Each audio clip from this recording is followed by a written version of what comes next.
Welcome back to Consider This. I'm Sharad. With me, Jerald Joseph. He's a commissioner with the National Human Rights Commission, SUHAKAM, we call it. Tomorrow marks the 20th anniversary of this key institution, an institution that was kind of sense a harbinger of a democratic Malaysia, right? It was, so much of it was an aspirational thing. Now, tell us about civil society. You said civil society activists are now being invited to inter-ministerial meetings and to inform government on policy and such.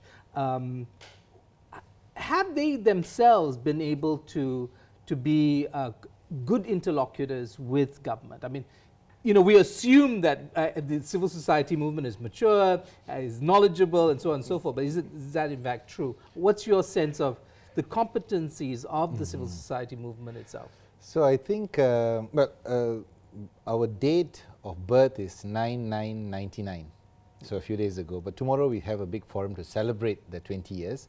So in the last 20 years, civil society like SUHAKAM was also seen as an anti-government group many times, but more so for civil society.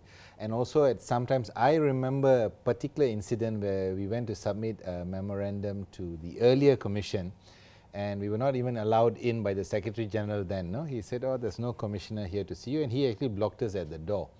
And this doesn't happen now anymore. It's really open, and partnership with civil society is like crucially important if we want to get the expertise going. So one of it, civil society can provide expertise because the NGO set up for a particular issue.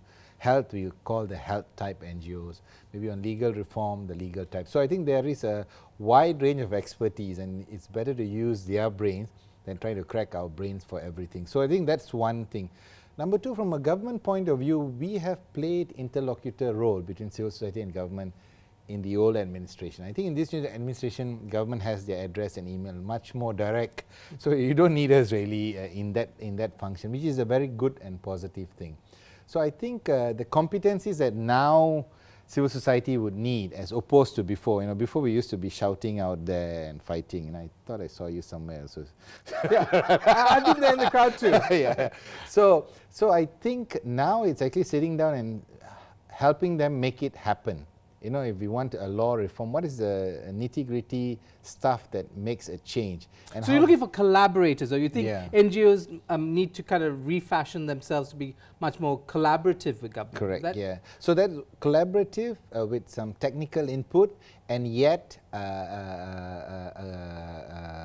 oversight eyes to shout out when they are not doing it. You know? So I think this three-in-one position means you can sit with them and talk and have a cup of coffee seriously, and the moments when you slip down, they will actually go back to say, hey, come on, I told you loudly.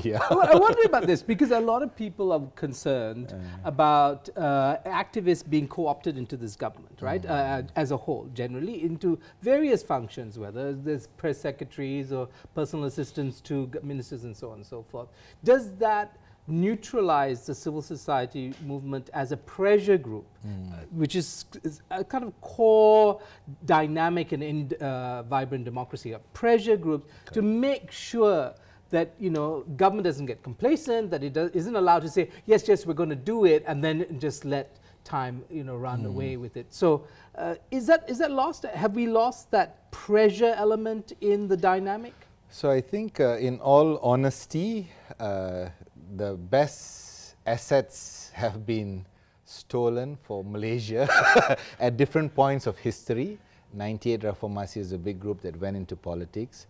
In 2013, that GE, when there was a big change, many have gone into politics. And then now, more recent general election, many have gone into government. I see it as a positive contribution. I mean, if people know the issue and they go in. But if your question is whether they forget their role now inside, I think not.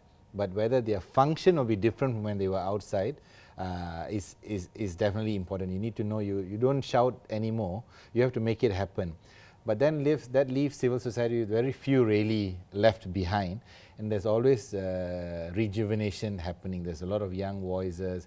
There are also senior activists. There are not so many, but I think it's a more conscious effort Malaysians at large the last 1 year plus to actually make the reform agenda work. I mean, what's the point of all the demonstration and the vote for change when actually change is not happening? So I think many people put their minds and hearts, like the IRC, the Reform Committee, they submitted documents after document. So with every bill now, they want to make it happen. So your question is whether they have lost that voice and energy and fervor. I don't think they have lost it, but it's a strategic move at this time to get it happen. But if you think for once they'll be quiet, I don't think so. The moment will happen. Okay. In the last bit that we have, Jerald, what would you like people generally to kind of, how can they help SUHAKAM? How can they be involved? So I think SUHAKAM has been named many things, unsavory things from the last 20 years, from toothless tiger to supporters of the government. But I think we've come a long way, and that means there's a lot more work to be done. And we definitely need collaborators. We need Malaysians to demand government to put money into human rights. And I use the word human rights loosely. Part of it is the commission, part of it is civil society, part of it is retraining staff. So I think one is putting money. Number two, for SUHAKAM, we want more people to come out and be with us, to be voiced for human rights, to tell the government, do not be afraid of signing treaties. I mean, why are we in the bunch of 15 countries that don't dare sign ICED? Why are we so afraid to ratify ICC? I mean, where did that come from? We need more Malaysians to say human rights is okay because I believe in human rights. I do not believe human rights is a Western notion. You can go to the most remote village in Malaysia, in Sarawak, Sabah, or even Africa, which I've done a lot of training. You can ask anybody who doesn't know the UN declaration, can still tell you I have rights and this is important for me. So I think that notion that it's Western, it's anti-religion or anti-Islam or anti-Christian, I think we need to throw that away, and we need local common Malaysians standing with us and say human rights belongs to us. Okay, thank you so much, Jerald. I've been speaking to Jerald Joseph. He's a member of SUHAKAM, the National Human Rights Commission. It celebrates its 20th anniversary. They're having a big celebration tomorrow. As Jerald pointed out, the anniversary was on the 9th of the month. That's all we have for Consider This tonight. I'm Sharad Kuttan, only on Astro AWANI. Thanks. Thank you.